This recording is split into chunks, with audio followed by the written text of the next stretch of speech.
We economic hitmen really have been the ones responsible for creating this first truly global empire. And we work many different ways.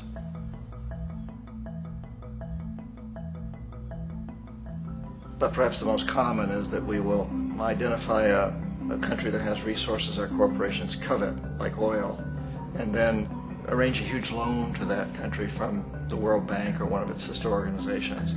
But the money never actually goes to the country. Instead, it goes to our big corporations to build infrastructure projects in that country, power plants, industrial parks, ports, things that benefit a few rich people in that country, in addition to our corporations, but really don't help the majority of the people at all. However, those people, the whole country is left holding a huge debt.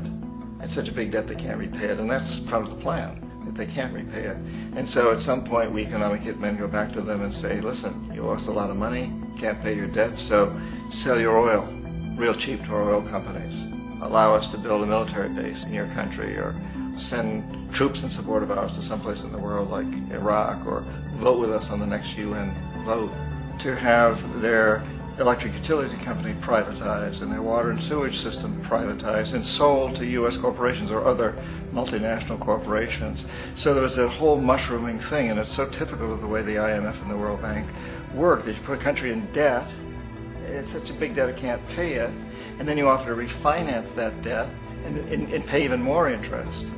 And you demand this quid pro quo, which you call a conditionality or good governance, which means basically that they've got to sell off their resources, including many of their social services, their utility companies, their school systems sometimes, their penal systems, their insurance systems, to foreign corporations.